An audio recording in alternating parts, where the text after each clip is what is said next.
উপস্থিত আছেন খেলাফত মজলিসের সম্মানিত আমির, যে মানুষটি ভীষণভাবে নির্যাতিত হয়েছেন। আমরা ওনার জন্য এক পর্যায়ে দারুণভাবে চিন্তিত হয়ে পড়েছিলাম যখন তিনি অনেক জোরে জোরে কথা বলছেন, সত্যের পক্ষে কথা বলছেন, ন্যায়ের পক্ষে কথা বলছেন। স্বাভাবিকভাবেই ধরে নিয়েছিলাম স্বৈরাচার যখন ক্ষমতায় থাকে তখন সত্য কথা বলা একটা অপরাধ। স্বৈরাচার যখন ক্ষমতায় থাকে সাদাকে সাদা বলা যায় না, কালোকে কালো বলা যায় না, সত্যকে সত্য বলা যায় না, মিথ্যাকে মিথ্যা বলা যায় না। কিন্তু মামুনুল হক সাহেব সেই কাজটাই করছেন, সুতরাং উনি যে কোনো সময় বিপদে পড়তে পারেন। যেমন ভাবছিলাম তেমনটি হয়েছিল। মামুনুল হক সাহেবকে গ্রেপ্তার করে অমানবিক নির্যাতন করা হয়েছিল এবং মাসের পর মাস তাকে আটকে রাখা হয়েছিল। আজকে এই অনুষ্ঠানে মামুনুল হক সাহেবকে আমরা প্রধান অতিথি হিসেবে পেয়ে ভালো লাগছে, আনন্দিত হচ্ছি তিনি আমাদের মাঝে ফিরে এসেছেন। আমাদের মাঝে আছেন বাংলাদেশ জাতীয়তাবাদী দলের উপদেষ্টা মণ্ডলীর সম্মানিত সদস্য, ডাকসুর এক সময়ের ভিপি, 90-এর স্বৈরাচার বিরোধী ছাত্র আন্দোলনের সেই উত্তাল দিনগুলোতে যিনি এদেশের ছাত্র সমাজের নেতৃত্ব দিয়েছিলেন আপসহীনভাবে, সেই ছাত্র রাজনীতির প্রবাদ পুরুষ জনাব আমানুল্লাহ আমান, ওনাকে জাতীয় বীর হিসেবে স্বীকৃতি দেওয়া হয়েছে এবং উনি বীরের মতোই কাজ করেছিলেন। আমাদের পাঁচে উপস্থিত আছেন বাংলাদেশ জাতীয়তাবাদী দলের সংগ্রামী যুগ্ম মহাসচিব, জাতীয়তাবাদী ছাত্র দলের সাবেক সভাপতি। বেশি দূর নাই, যে আমাদের এখান থেকে অল্প কিছু দূর ডাকসু ক্যাফেটেরিয়ার পাশে এখনো যদি অনুবীক্ষণ যন্ত্র নিয়ে পরীক্ষা নিরীক্ষা করা যায়, মাটিতে নিশ্চয়ই কিছু রক্ত কণিকা দেখতে পাওয়া যাবে। তা অন্য কারো না, শহীদুদ্দিন চৌধুরী আনীর। স্বৈরাচার বিরোধী, হাসিনা বিরোধী আন্দোলনে রক্ত দেওয়া মৃত্যুঞ্জয়ী ছাত্র নেতা জনাব শহীদুদ্দিন চৌধুরী আনী, রকিবুল ইসলাম বকুল এক সময় ছাত্র দলের সহসভাপতি ছিলেন এবং আপনারা এখানে অনেকে সায়েন্স ফ্যাকাল্টি আছেন, সায়েন্স ফ্যাকাল্টিতে যারা পড়াশোনা করেন তাদের একটু শ্রম বেশি দিতে হয়। এখানে আর্টস ফ্যাকাল্টিতে আসলে রাজনীতি করলে লাইমলাইটে বেশি থাকা যায়।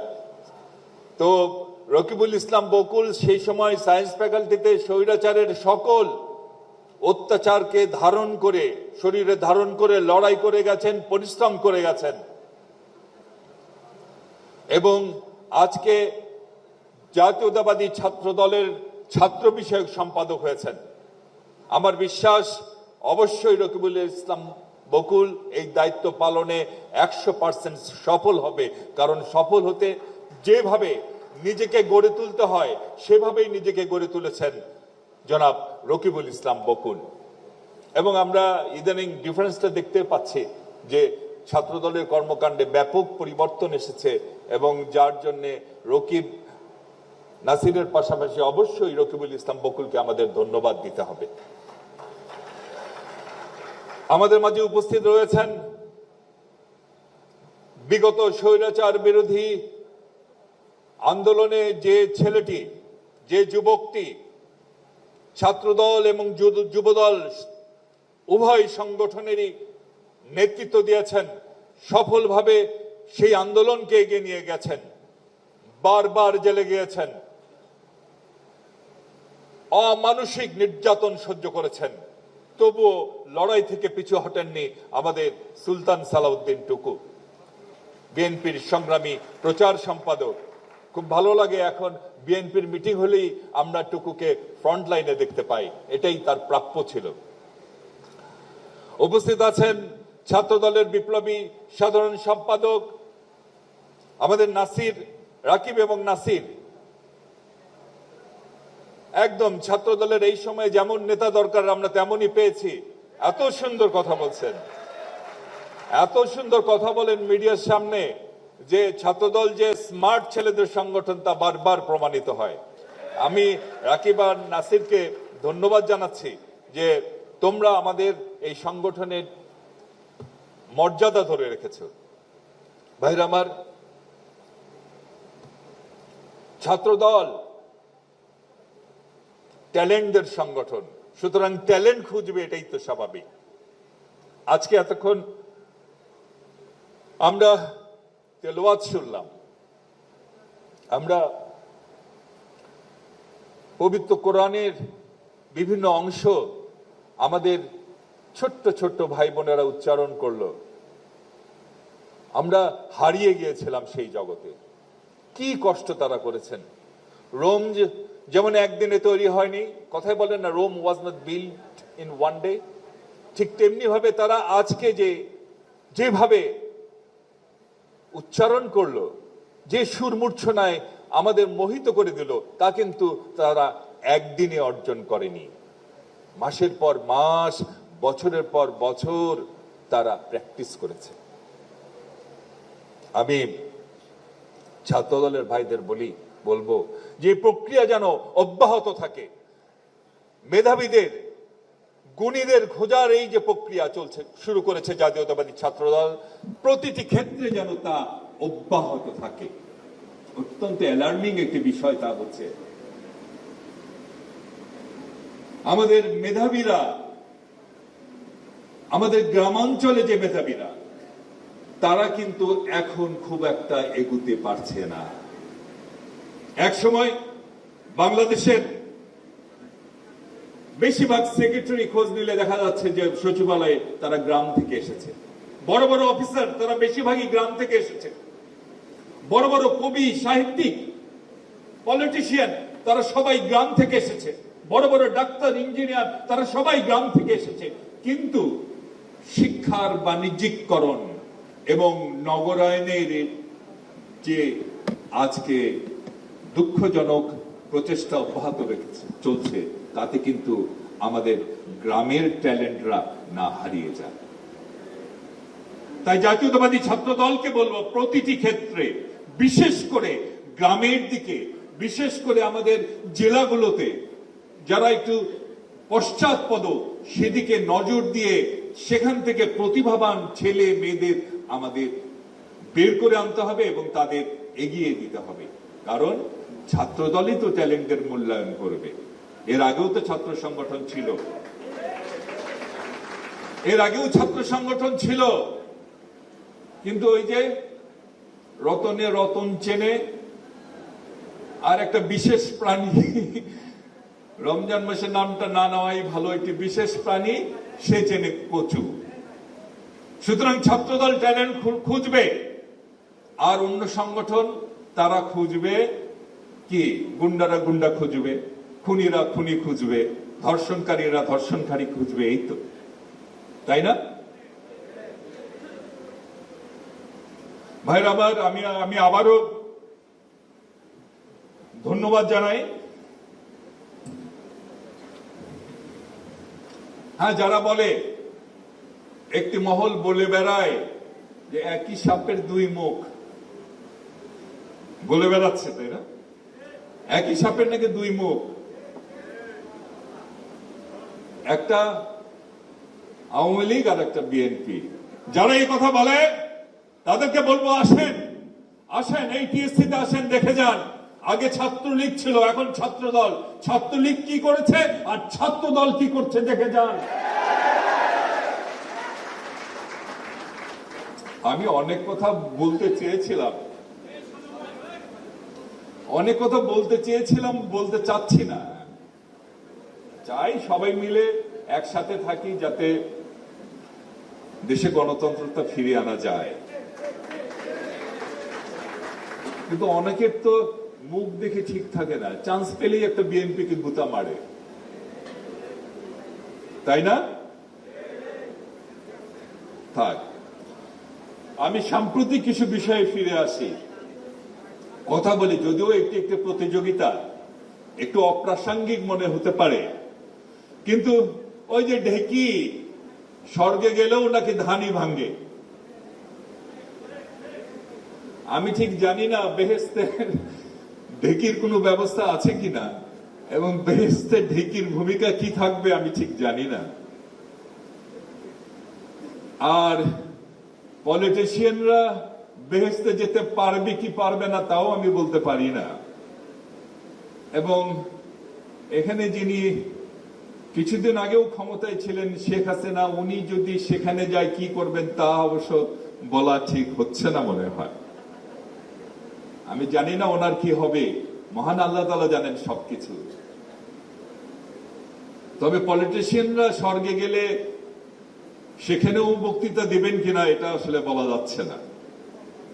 এই ব্যাপারে মামুনুল হক সাহেব বলতে পারেন। কিন্তু ওই যে মহিলার কথা বললাম, উনি আবার কোথায় যাবেন, কারণ ইদানিং তো আবার টিকিট নাকি বিক্রি হচ্ছে, আবার কেউ টিকিট কিনে ফেলে কিনা এটা বলতে পারতেছে না।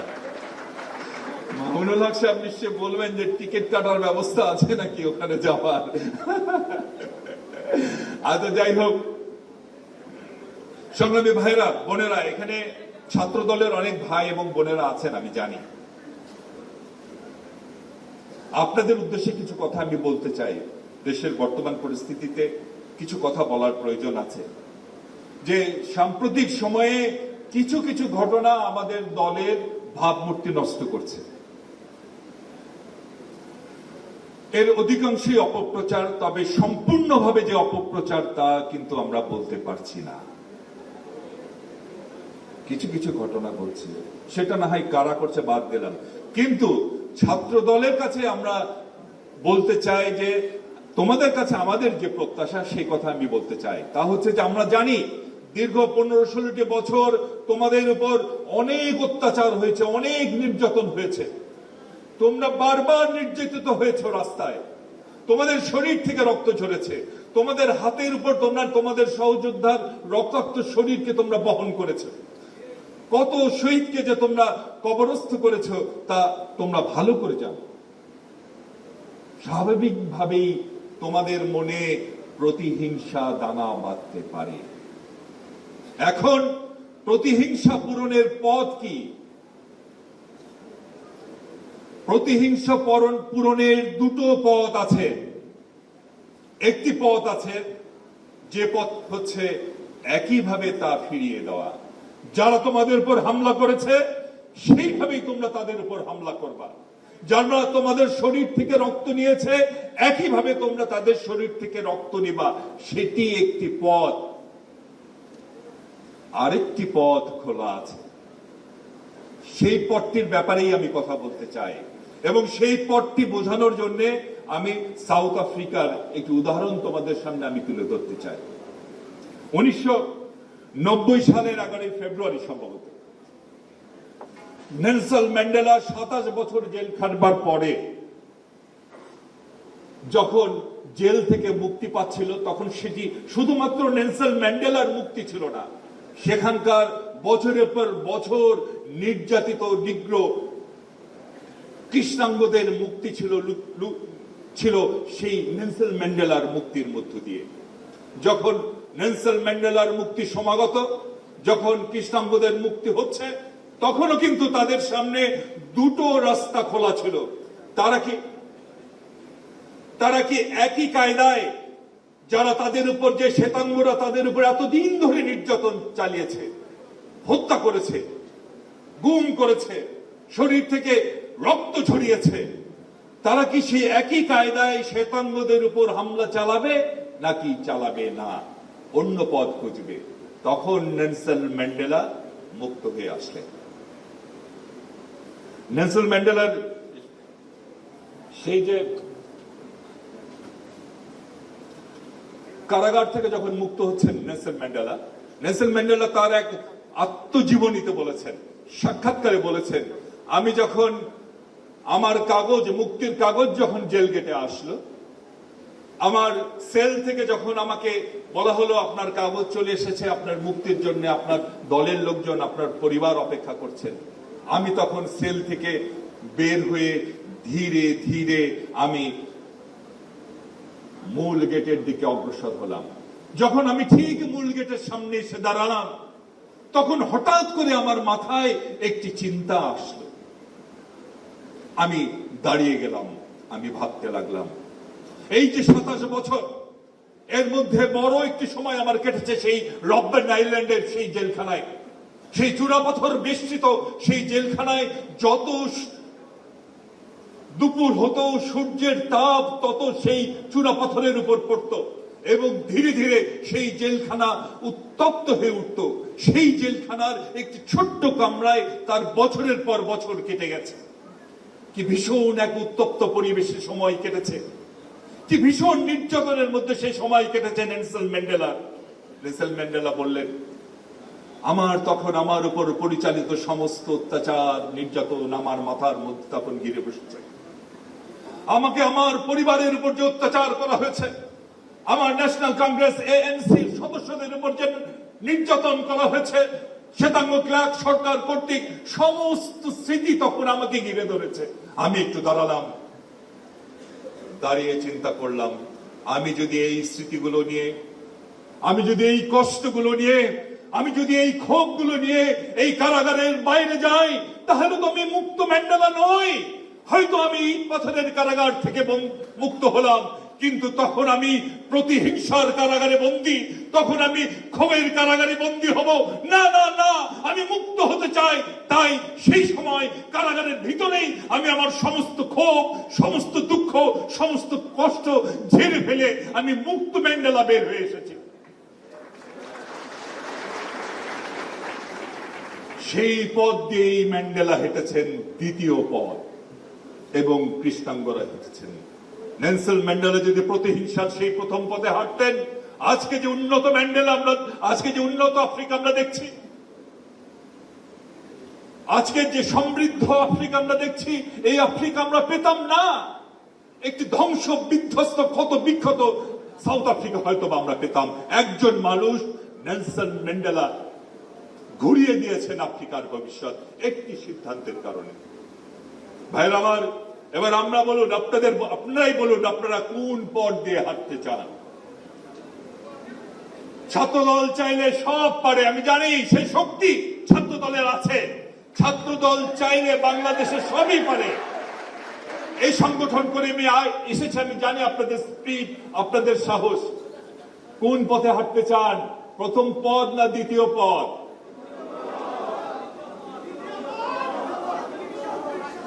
হ্যাঁ, দ্বিতীয় পথ। আমাদের প্রাণপ্রিয় নেতা, যিনি 15-16টি বছর সেই লন্ডনে থেকে দিন রাত পরিশ্রম করেছেন স্বৈরাচারকে উৎখাত করবার জন্য, সেই নেতা জনাব তারেক রহমানের নেতৃত্বে আমরা এমন একটি বাংলাদেশ প্রতিষ্ঠা করব। ওই যে ম্যান্ডেলা যখন সফল হলো, ম্যান্ডেলার যত শত্রু ছিল, সেই শ্বেতাঙ্গ শোষকরা, সেই প্রভুরা, তারা তখন কিন্তু হিংসায় জ্বলে পুড়ে মরছিল। হ্যাঁ, ওটাই প্রতিশোধ। এবং আমরা আমাদের নেতা তারেক রহমানের নেতৃত্বে বাংলাদেশকে শিক্ষা, শিল্প, সংস্কৃতি, ক্রীড়া, অর্থনীতি, রাজনীতি, প্রতিটা ক্ষেত্রে বাংলাদেশকে যদি উচ্চ শিখরে নিয়ে যেতে পারি, তাহলে ওরা যারা বাংলাদেশকে তাদের পায়ের তলে দেখতে চায়, ওরা যারা পালিয়ে গেছে, সেই দালালরা যারা চায় যে বাংলাদেশটি তাদের প্রভুর পায়ের তলে থাকুক, তারা তখন হিংসায় জ্বলে পুড়ে খাক হয়ে যাবে। Yes, that is the revenge. My dear brothers and sisters of Bangladesh Jatiyotwadi Chhatra Dal, yes, success is the best revenge, let's go for it. ঠিক আছে, ঠিক আছে। আরেকটি কথা, সাফল্যই সেরা প্রতিশোধ, তাই না? ঠিক কিনা? আর একটা কথা বলে শেষ করব। আমান ভাই বক্তব্য দিবে, মামুন ভাই বক্তব্য দিবে। আর একটা কথা, নানা ষড়যন্ত্র চলছে, নানা ষড়যন্ত্র চলছে, আপনারা শুনেছেন। ষড়যন্ত্র থাকবে, কিন্তু বিজয়ী তো আমাদের হতেই হবে, হবে না?